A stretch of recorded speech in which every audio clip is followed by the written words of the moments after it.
What's going on, Sigma males? And hello and welcome to anyone who wants to date a Sigma male, be with a Sigma male, or understand any relationship they've had with a Sigma male. Before we get into the concept and the very interesting conversation I had with my ex, I want to ask you to go ahead and like this video. Liking this video will help this information spread. It will help the channel grow. You see, the more likes I get is not for my own ego validation. It's for spreading ideas. It's to be able to rise to the top of all the other crap on YouTube so that this kind of information is spread. So we can ultimately be better and change the world in our own way. So this conversation I had with my ex, who I shared my longest and deepest relationship with, went something like this. We were talking about who I am to my core,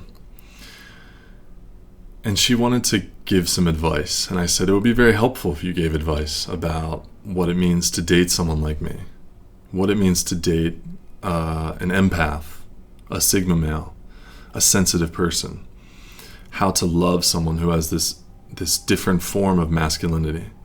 And I think it would be really helpful for you watching this. It's really for two people. This conversation we had, I kept thinking about two different kinds of people. And she gave me this great advice and this great insight about what it means to be with me, which is always interesting to see. And I was a little shocked to hear this stuff because she answered it with such depth. And I was really happy because I knew I could share this advice and that there were two different kinds of people who would enjoy this. The first type of person who's watching this video, who's going to gain benefit from this advice she gave, are the people who want to date Sigma males, people who want to be with empaths, highly sensitive people, mysterious people, people who are operating from a place of their own version of masculinity. And the other type of person that this would benefit is you as a Sigma male. Those who identify as Sigma males will hear this information, and hopefully they'll be able to look at it and understand how others might view them. A lot of you might, on some logical level, well, I know being a Sigma male is attractive, but a lot of you haven't internalized it yet because you haven't seen it in person. You haven't seen it from real people. Maybe your only example of a Sigma male is someone you've seen on a big screen, and that's never going to give you enough buy-in. It's never going to give you enough real reference experiences for you to say, hey, wow, I always knew that women liked a sense of unpredictability and mystery, but I never saw it firsthand. So that's why I made this video. I want to share that advice she gave. Without delaying any further, I'm just going to get into it. Got it on my phone right here. So, she said, the uncertainty and mystery is there. It's haunting. It's not always the easiest to love someone like you, but it is the most exhilarating and dangerous, and will help you reach depths of yourself and others that you would have never explored without him.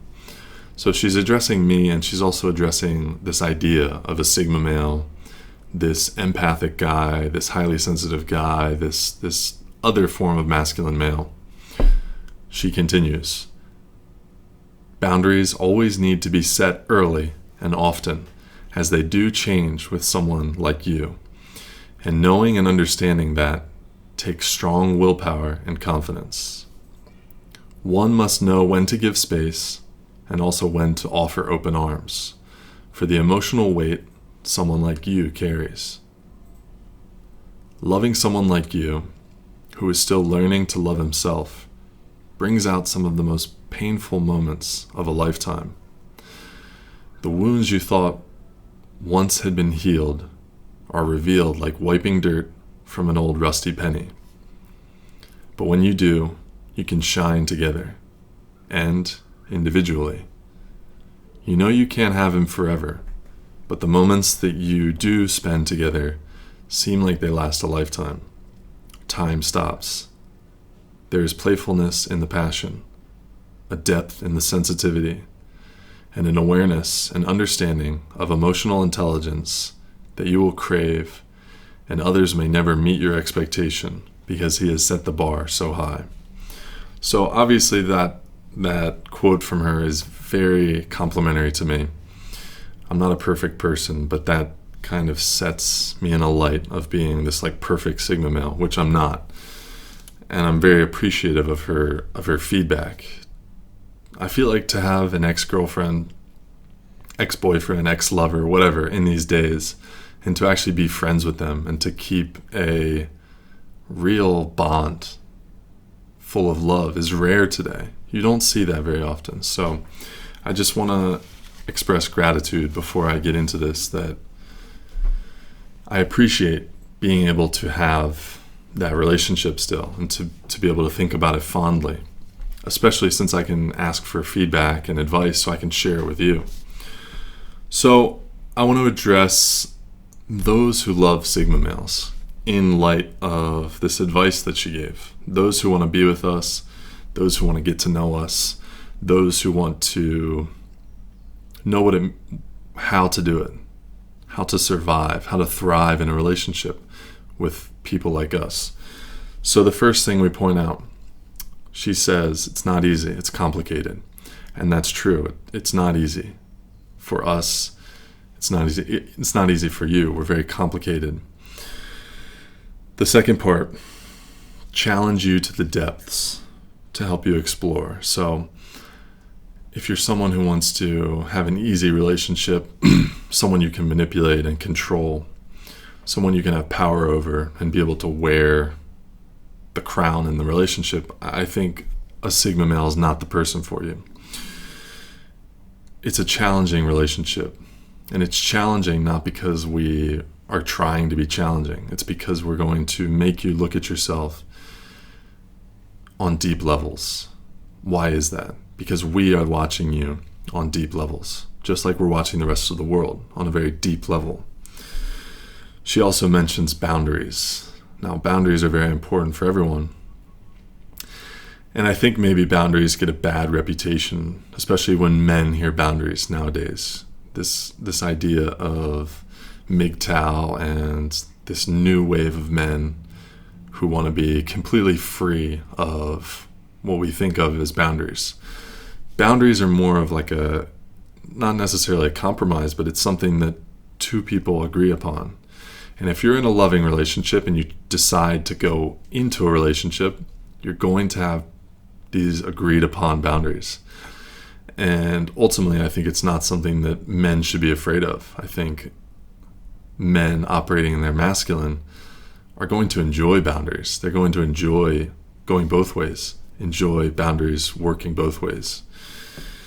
You also see her mention this kind of awareness, this awareness of us. Not just her, not just me, but us. Awareness of her own issues, what she's feeling, and the awareness of yours.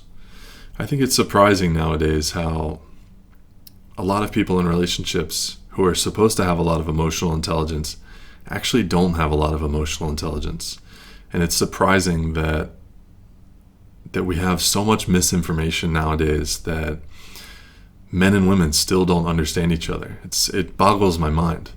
But unfortunately, we've been raised in a society that social conditions us from a young age, gives harmful advice to women and to men. I know there's a lot of talk about, men just receive all this bad information. Women also receive horrible information about how to understand men and how to be with men. And also you have really very simplistic things like Cosmopolitan magazine who are giving you advice, and men have their own versions of very simple and unaware advice. So this idea of being aware, having awareness of us, two people, emotional intelligence to understand your own and someone else's. She also talks about thriving individually, and this points to this sense of co-independence. Most relationships you see today are very much dependent relationships. I need you, you need me. Oh, that feels so good. Oh, yeah. It's kind of disgusting. It's kind of gross to see that. Once you reach a certain level in your life, you understand that most of what people view as love are just people you're picking at her wound and she's picking at your wound, and then you're jumping back to each other because you're addicted to that wound picking. A lot of women and men think that they don't like neediness. Under one condition. You don't like neediness when you're whole, when you're a whole, healed human. You encounter needy behavior and it makes you feel, it feels like a homeless person asking me for money. You don't like it. It feels strange. However, if you are not healed and you're not a whole individual, finding yourself with a needy partner is actually quite pleasurable. It's quite enjoyable. It's an addiction because on some level you have this hole in your psyche, and that hole in your psyche, realize that someone needs you, and it feeds this ego within you, and you're like, oh yeah. On some level you think, that's gross, but on another level, on a deeper level, you think, well, actually this kind of feels good. I like to be needed, right? We all need to be needed. And so your ego, this psyche, this wounded self tricks you into thinking that it's love. So co-independence, I think, is that ultimate state that we want to arrive at. It's that place where you've got two independent people who come together and they walk side by side, and their relationship is walking side by side. You and me together, we're walking along this journey, this path. Maybe one day they go apart and they continue on their paths, or they stay together forever, but they're walking side by side. There's no dependence, there's no neediness. And I think if you're imagining yourself with a Sigma male, you have to be from this place of independence. You have to view that relationship with a Sigma male as you're going to walk side by side with someone, maybe for a week, maybe for the rest of your life. The next part, she really goes into how to handle an unattainable man, and how one of the ways you can handle that unattainability is to just be in the moment. Be present to what's happening. Because you can think about the future, you can think about the past, you can think about the deficiencies you find in your partner. I know I do that. And I do that not just in relationships, but I do that in many parts of my life. The city I'm in. I'm always thinking about, well, what's wrong with this place? And I should really be focusing on what's all the great stuff about where I'm at, who I'm with, what I'm doing, and how can I just focus all my presence on that. So being in a relationship with a Sigma male can be a moment in your life where you think about how, oh, I can't handle this unpredictability. I can't handle how sometimes he just goes his own way, or he needs his independence. Instead, you could spend your time thinking about the passion, the depth, the sensitivity, and the emotional intelligence. Because as she says, this is an expectation that someone like a Sigma male has set that you might not ever experience again.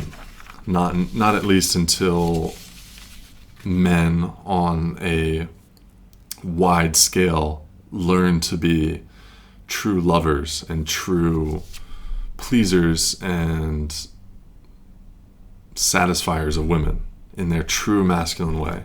I don't mean in the way of like being a people pleaser. So I want to talk about the other side of it.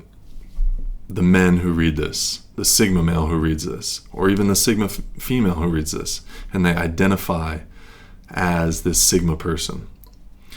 And they might find it interesting to read this, to hear this concept, these ideas from this person I shared a relationship with.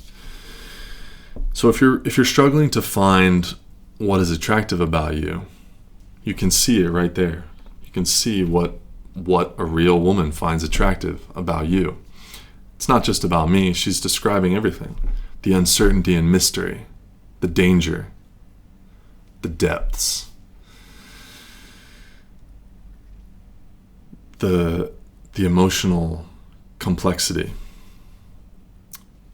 and also how you can be an individual, how you can be independent, the passion, the playfulness, the sensitivity, the awareness, and the emotional intelligence.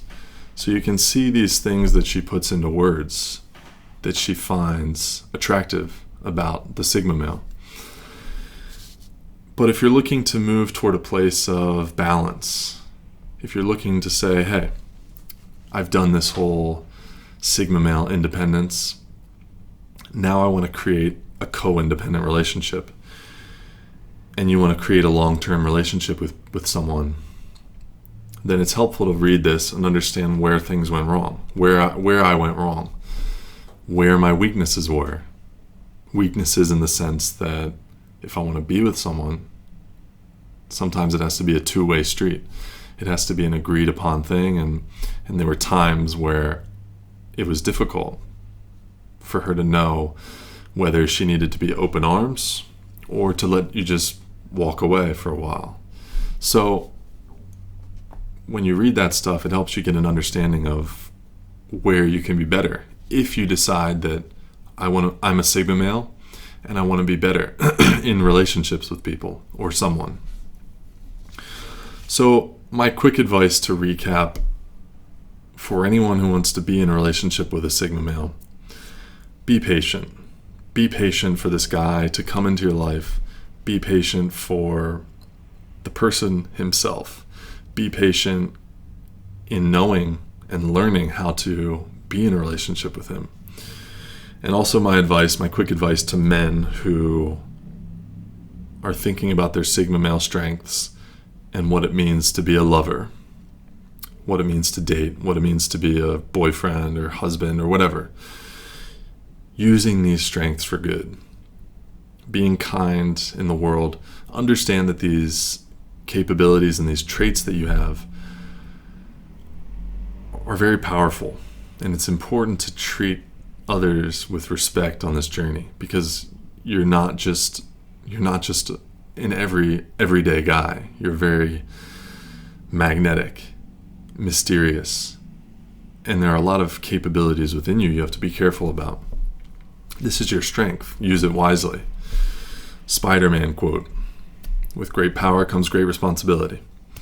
So thank you to all. In the next video, I'm going to talk about specifically if you want to date a Sigma male. For anyone who wants to date a Sigma male, exactly what I would do. I'm going very deep on this topic. So thank you for watching.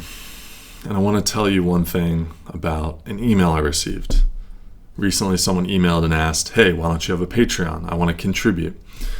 And I said, hey, why don't I have a Patreon? I want to grow. So I started a Patreon page because I want to grow the channel. This Patreon page is not for me to buy a Rolex or buy nice meals or any of that stuff. I'm obsessed with three things: improving the message that I give, improving the quality of this video, and improving the quality of the brand. So any contribution you make right now is going to go toward the quality of the content we make, which ultimately is going to help this channel grow and ultimately make me happy, because this is my purpose. So if you like this video, you like the content I make, consider making a contribution. Even if you don't, we still love you, and we'll see you on the next one.